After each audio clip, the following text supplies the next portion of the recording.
রামায়ণের গল্প কম বেশি আমরা সবাই জানি। এই যেমন ধরুন রামের জন্ম, রামের বিবাহ, রামের বনগমন, সীতাহরণ, লঙ্কা দহন, রাবণ বধ এবং অযোধ্যায় রামের পুনরাগমন। কিন্তু আমরা এটা কি জানি যে রামায়ণের শুরু কিন্তু রামের জন্ম দিয়ে নয়। রামায়ণের শুরু হচ্ছে কবিতার জন্ম দিয়ে, কবিতার উৎপত্তি দিয়ে। যে কারণে মহর্ষি বাল্মীকিকে বলা হয় আদি কবি বা প্রথম কবি। একদিন সকালে মহর্ষি বাল্মীকির আশ্রমে মহর্ষি বাল্মীকি এবং দেবর্ষি নারদ বসে আছেন। এমন সময় মহর্ষি বাল্মীকি নারদকে জিজ্ঞাসা করলেন যে, মুনে, বর্তমানে এই পৃথিবীতে এমন কে আছেন যিনি ধর্মজ্ঞ, কৃতজ্ঞ, কান্তিমান, বীর্যবান, যিনি নিজের ক্রোধকে জয় করতে পেরেছেন, কিন্তু তিনি যদি রণক্ষেত্রে উপস্থিত থাকেন তিনি এতটাই শক্তিশালী যে তার উপস্থিতিতে দেবতারা পর্যন্ত ভয় পান। এই পৃথিবীতে এমন কে আছেন যিনি সর্বপ্রাণীর হিত সাধনকারী? এই সমস্ত গুণের কথা শুনে মহর্ষি নারদ, দেবর্ষি নারদ কিছুক্ষণ চুপ করে থেকে বললেন যে, মহর্ষি, আপনি যে সমস্ত গুণের কথা আমাকে বললেন সেই সমস্ত গুণান্বিত একজন মানুষ এই ধরাধামে বর্তমানে আছে, যিনি হলেন ইক্ষ্বাকু বংশীয় রাজা রাম। এই কথা বলার পরে দেবর্ষি নারদ মহর্ষি বাল্মীকিকে রামের সমস্ত জীবন বৃত্তান্ত শোনালেন, রামের জন্ম থেকে শুরু করে নিয়ে অযোধ্যায় পুনরাগমন পর্যন্ত। অর্থাৎ আমাদের অনেকের মনের মধ্যে এই যে প্রশ্নটি থাকে যে রামের জন্মের আগেই কি রামায়ণ লেখা হয়ে গেছিল, এই ভ্রান্ত ধারণাটিকে তাহলে আর প্রশ্রয় দেওয়া যাবে না। যাই হোক, নারদ মুনির কাছে যখন সমস্ত বৃত্তান্ত শোনা শেষ হলো তখন বেলা বেশ পড়ে গেছে। শিষ্য ভরদ্বাজকে সঙ্গে নিয়ে মহর্ষি বাল্মীকি গেলেন তমসা নদীতে স্নান করতে এবং সেই তমসা নদীর তটে, তমসা নদীর কিনারায় জঙ্গলের মধ্যে তিনি দেখতে পেলেন একটি গাছের ডালে দুটি ক্রৌঞ্চ পাখি, কোচ বক বসে আছে। তারা প্রেমে মত্ত, মিলনে মত্ত। এই দুটি ক্রৌঞ্চ পাখির মিলন দেখে মহর্ষি বাল্মীকির মন আনন্দে আহ্লাদিত হয়ে উঠছে।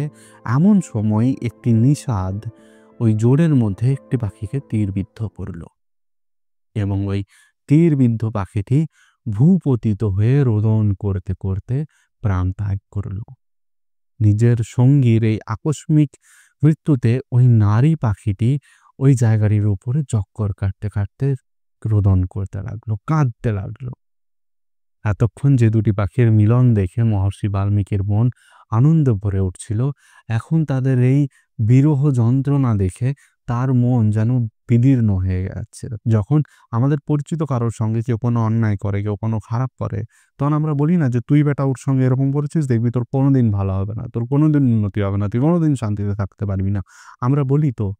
মহর্ষি বাল্মীকিও সেই একই কথা বললেন নিষাদকে, যে নিষাদ, তোর কোনোদিন উন্নতি হবে না।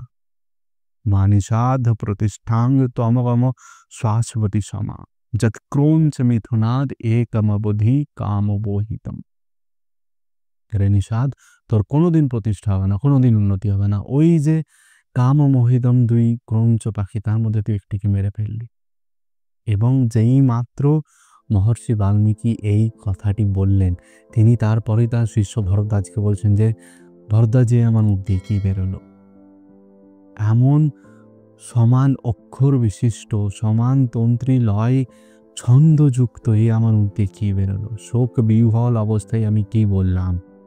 এবং এই কথা বলে তিনি বললেন, এই যে শোক বিহ্বল ছন্দ বিশিষ্ট সমান অক্ষর বিশিষ্ট যে পংক্তি আমার মুখ দিয়ে বেরোলো, শোক থেকে উৎপন্ন হওয়া এই পংক্তি শ্লোক নামে খ্যাত হবে। এবং তারপর যখন তারা নিজেদের আশ্রমে ফিরে এলেন, সেই আশ্রমে প্রজাপতি ব্রহ্মা এলেন দেখা করতে ঋষি মহর্ষি বাল্মীকির সঙ্গে। মহর্ষি বাল্মীকির সঙ্গে সাক্ষাতে প্রজাপতি ব্রহ্মা বললেন যে, তুমি ঠিকই বলেছ, তোমার মুখ দিয়ে যা উচ্চারিত হয়েছে তা শ্লোক নামেই অভিহিত হবে।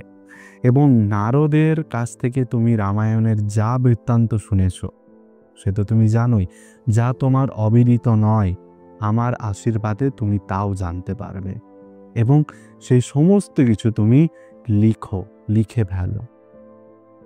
অর্থাৎ প্রজাপতি ব্রহ্মার আদেশে মহর্ষি নারদের সহায়তায় এবং নিজের স্থৈর্য এবং স্কিলস দিয়ে মহর্ষি বাল্মীকি লিখলেন রামের সমস্ত জীবন কাহিনী, লিখলেন রামায়ণ।